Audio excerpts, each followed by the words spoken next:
Boa tarde, pessoal. Vamos dar continuidade à nossa aula, né?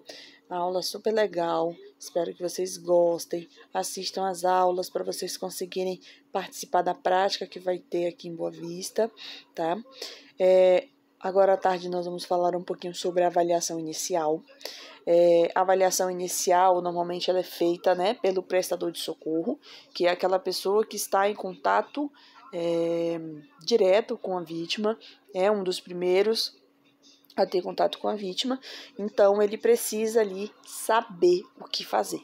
Não é simplesmente chegar na cena do acidente e você ficar pensando o que vai fazer, para onde que eu vou, para quem ligar. Então, calma. Vamos lá, eu vou explicar para vocês o que é que vocês vão fazer a partir do momento em que você lidar com uma situação de um acidente. Seja ele um acidente clínico, né, um infarto, um AVC, ou um acidente traumático, uma queda, um acidente automobilístico, né? Então, para vocês terem noção, certo? Então, o que pensar? O que é mais grave? O que mata primeiro? O que eu vou fazer agora? Pronto, e aí? Né? Então, vocês têm que parar e pensar.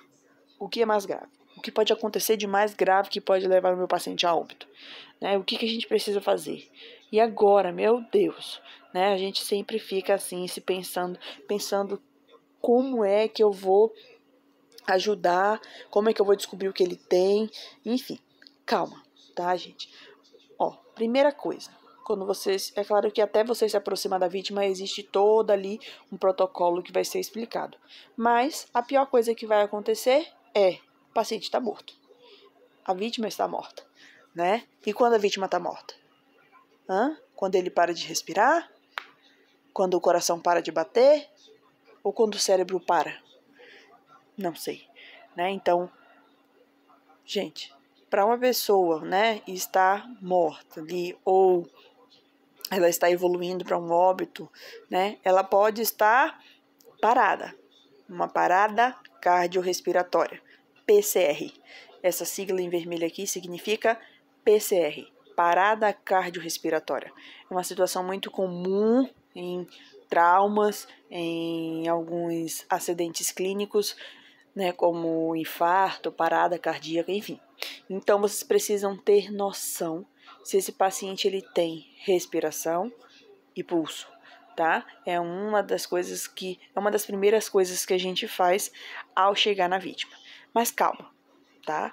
Não é simplesmente chegar na vítima para você conseguir realizar o primeiro socorro. Existem etapas, né, dentro dessa avaliação inicial, e ela inclui como primeira etapa, prioridade, obrigatoriamente, segurança da cena. Gente, pelo amor de Deus, jamais entrem no local de acidente, seja numa casa, seja no meio da rua, seja onde for, se ela não for seguro para vocês, tá? E como é que eu vou saber se vai seguro, enfermeira?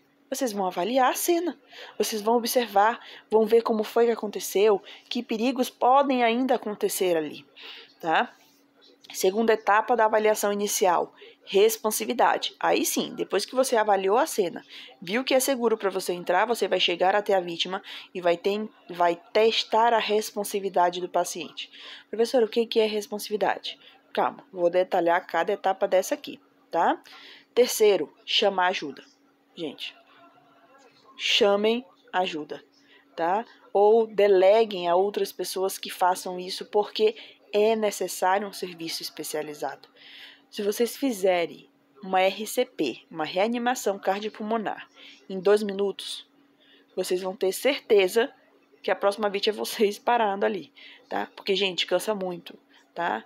Cansa muito. Não é que nem em filmes que você vê lá um médico fazendo horas, vários minutos ali a massagem, tá, gente? Não é fácil, é muito cansativo, então você precisa de ajuda. Manter os sinais vitais da vítima. Como eu já disse, a gente precisa manter a vítima viva até a chegada do serviço especializado, tá? Então, essas são as etapas da avaliação inicial. Então, vamos lá, eu vou começar a descrever cada uma, que é para vocês compreenderem melhor o que é cada uma e como vocês podem fazer. Então, pronto, chegou no local do acidente, né? Chegou no local onde existe ali uma situação. Primeiro, primeira coisa que vocês vão fazer é avaliar, tá? Vocês vão assumir o controle da situação. É claro que vocês precisam ser rápidos, tá, gente? Mas vocês precisam ser certeiros. Olhou, não tem perigo, vou me aproximar, tá? Então evite pânico, primeiro de tudo, porque se você estiver apavorado, você não vai enxergar outros perigos à sua volta. Mantenha afastados os curiosos, até porque evita confusão, sabe? Existem muitos médicos formados em Harvard, sei lá onde né? Bombeiros, enfermeiros, técnicos, os caramba, quatro aí, acadêmicos, né, que querem saber um mais que o outro. Então acaba gerando briga sempre na cena de acidente, porque um quer saber mais que o outro. E calma, tá? Identifique pessoas que possam ajudar, dando ordens claras. Peguem pessoas que têm ali discernimento, que têm um conhecimento técnico-científico para te ajudar. Nem que seja para fazer a reanimação, para ligar para o serviço de urgência e emergência, não sei, para sinalizar, enfim, de alguma forma ele tem que ajudar, né? Observe rapidamente se existem perigos para o acidentado e para quem estiver prestando socorro. Então, vocês vão olhar ao redor. O que eu vou olhar ao redor, enfermeiro? Você vai olhar o local. É uma estrada? Uma BR? Né? É uma avenida? É uma rua? O que é? Pode bater outro carro aqui? Tá escuro? Preciso sinalizar, né? Ah, não, é um ataque de um animal. Que animal? Onde é que está esse animal? Ele ainda está solto? Então, tudo isso vocês devem levar em consideração, tá? Não alterem a posição da vítima. A gente não mexe, como eu já falei para vocês, mas, porém, entretanto, exceto, sempre tem, né? Você pode, sim, movimentar a vítima em caso de risco de vida, tanto para a vítima quanto para o socorrista. Vou dar um exemplo. Carro capotou, você sabe que não pode movimentar, mas aquele carro está tendo vazamento de combustível, um princípio de incêndio que pode levar a uma explosão. Então, obviamente, né, se você estiver próximo, você tentar atirar, você pode, né? Você coloca ali, tipo, dentro da balança, né, dois princípios importantíssimos. A beneficência, fazer o bem, ou a não maleficência, né? Não fazer o mal. Então, é claro que esse paciente ele pode ter uma lesão oculta, ficar sem andar, não sei, né? E aí você coloca naquela balança, só que ali você não tem tempo para pensar muito, não. Você só faz, tá? E aí eu coloquei aqui algumas situações para essa questão da segurança da cena. Eu coloquei aqui um ataque de dois animais, de cachorro. Um ataque de cachorro, dois pitbulls soltos, né? Aí você imagina o desespero da vítima. Obviamente ela vai correr para onde tem pessoas, porque ela quer ajuda, porque ela precisa de ajuda, porque ela está assustada. E aí o que você vai fazer? Vai tentar ir para cima? Você pode ser atacada também, né? Você vai se afastar, né? E aí essa pessoa vai morrer? Você vai ficar vendo ela morrer? Aí tem gente que fala, eu não vou entrar nessa cena de acidente. Deus me livre, eu não vou, né? Aí tem gente que falaria, eu ia se fosse uma criança, né? Se fosse um idoso, se fosse meu filho, enfim, né? Situações e situações. Risco de explosão. Aqui em Boa Vista, alguns anos atrás, houve uma explosão, né, nessa empresa aí de oxigênio. E, gente, o que tinha de curioso, vocês não têm noção. O que tinha de curioso filmando os restos mortais de algumas pessoas que estavam lá dentro na hora da explosão, que com a explosão, partes do corpo dessas pessoas foram arremessadas para fora, no meio da rua. Então as pessoas curiosas, né, ouviram a explosão, correram para cima ao invés de correr contra, começaram a filmar, e ainda o local oferecia perigo de explosão, inclusive explodiu novamente, né, logo depois da primeira. Então, é complicado, né? Olha só a imagem. O carro pegando fogo, aquele carro ali pode não, né? Tem um risco muito grande de explosão e as pessoas correm para cima para se aproximar. Às vezes é o próprio dono, né? A questão do bem material acaba levando a certos comportamentos, né? Então, para vocês entenderem que o local onde a vítima está, ela sempre tem que ser avaliada para evitar perigo tanto para você que está prestando socorro, quanto para outra pessoa, para a vítima, no caso. Né? Então, já, por exemplo, tem um vídeo que normalmente os socorristas, quando tem palestra, essas aulas de primeiros socorros, eles passam. É um vídeo na qual um rapaz estava cortando um galho de uma árvore, né? E aí o teçado pegou no fio de alta tensão. Ele foi eletrocutado, caiu da árvore, né? E os vizinhos foram ali prestar o socorro a ele. E eles entraram e não observaram que o fio estava pendurado. Gente, o homem vinha carregando o outro no colo, encostou as costas no fio de alta tensão, foi eletrocutado também, né? O outro tentou ajudar, pegou um choque, mas logo ele largou.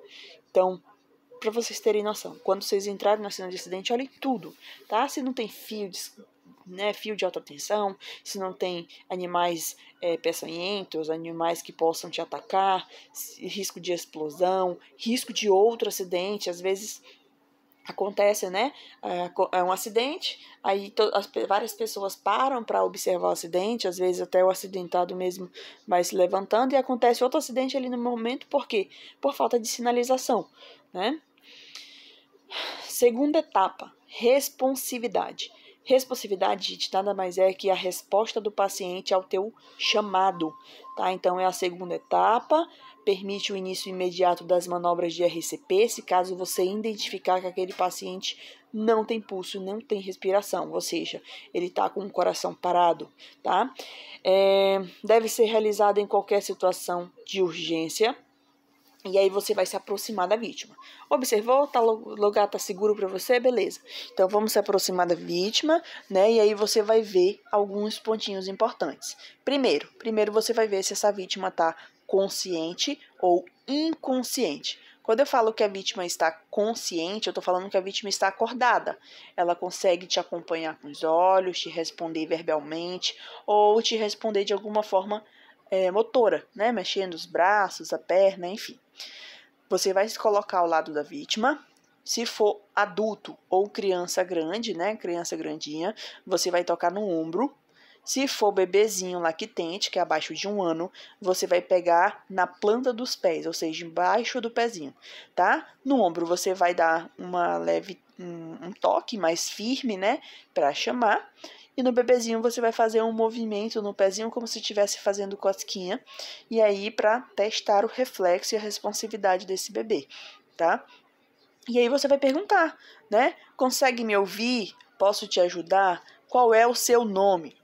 Vai repetir ali pelo menos 3 vezes, bem alto, né? Não sei se vocês já viram, mas esse pessoal que trabalha no SAMU, eles só falam gritando, né? Parece que eles estão com a sensação é que eles estão gritando o tempo todo. Mas realmente eles precisam falar alto, é uma questão do trabalho mesmo, e eles levam isso pra vida, né? Em casa mesmo, com os colegas, amigos, risada é alta, a conversa é alta. Então você precisa, inclusive, gente, é muito comum nessa cena de acidente você tá lá, pergunta o nome da vítima, aí vem um curioso e fala o nome da vítima, né? E normalmente o SAMU ele faz essas perguntas exatamente para fazer a avaliação do paciente, da vítima ali, tá? Pronto. Paciente, a vítima ali, não tem pulso, tá desacordada. Primeiro de tudo, gente, tá desacordada, né? Se a pessoa estiver acordada, ela é para ter pulso, né? É para ela estar respirando.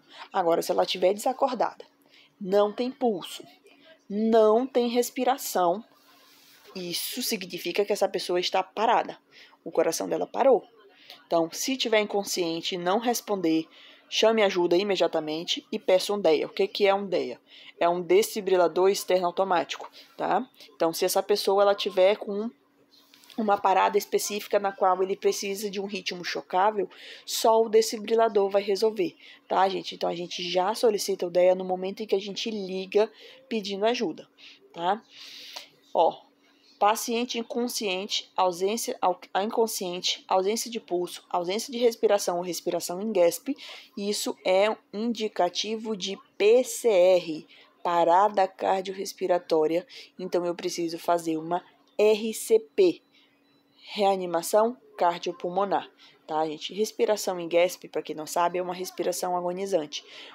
A vítima, ela tenta realizar o ciclo respiratório, mas não consegue, sabe? A respiração, ou ela chega a ser muito superficial, ou ela fica muito profunda, acaba que ele não consegue expandir e secar todo o ar do pulmão, tá? Se o paciente tossir, respirar ou movimentar no momento em que você começar a comprimir o tórax, para que ele não tá parado, tá, gente? ou ele retornou ali da parada. Paciente tossiu, respirou, se movimentou, significa que ele não está parado ou que ele já retornou e você precisa parar. Que se você continuar comprimindo o tórax, você vai fazer ele parar de ver mesmo, tá? Como é que eu vou avaliar ali a responsividade? Então, pulso, tá, gente? O pulso em adulto é na carótida, que é essa artériazinha do pescoço, tanto em adulto quanto em crianças, por 10 segundos.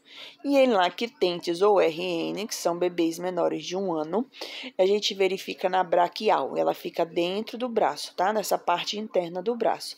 Aqui eu coloquei algumas imagens para vocês entenderem que em vários pontos do nosso corpo nós temos pulsos, tá, gente? Então a gente pode verificar em vários pontos do corpo. Mas lembrando que dentro da urgência e emergência, o pulso de primeira escolha no adulto sempre vai ser a carótida, tá? E no RN, lactente RN, sempre vai ser a braquial. Elas são a de primeira escolha.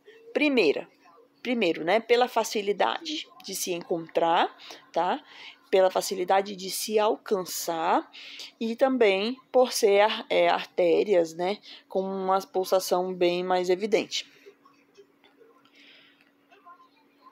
Aí você vai avaliar a respiração. Para você avaliar a respiração, nós utilizamos a regrinha do Voice, tá? Ver, então você vai ver o tórax ou o abdômen se expandindo. Ouvir, você pode colocar o ouvido próximo para você captar algum ruído, estertores, crepitantes, roncos, né? Algum barulho quando o paciente tenta respirar ou está respirando. E sentir, você pode pôr a mão sobre o tórax ou o abdômen para você saber se esse paciente está respirando. De acordo com o protocolo, né, ele recomenda olhar se estiver respirando, só pela expansão torácica, mais a checagem do pulso em 10 segundos, tá? Mas você pode utilizar esse esqueminha do Voice aqui. Lembrando que esse esqueminha ele tem que ser realizado de uma forma mais rápida para detecção precoce e ali tentar reverter o processo da parada, tá? E aí nós temos aqui um fluxograma. Então, aconteceu o acidente, primeiro de tudo, sinaliza o local, tá, gente? Uma coisa importantíssima, nós sabemos, inclusive, ali como sinalizar, pode ser com um triângulo, que normalmente ele é um equipamento obrigatório dentro do carro, pode ser com cones, pode ser com galhos de árvore, pode ser alguém sinalizando que aquele local houve um acidente. Então a sinalização ela é muito importante. A avaliação inicial, que são essas 4 etapas que a gente acabou de citar. Aí depois disso a gente vai entrar na sequência de avaliação XABCDE, que nós chamamos de exame primário, e a sequência de atendimento se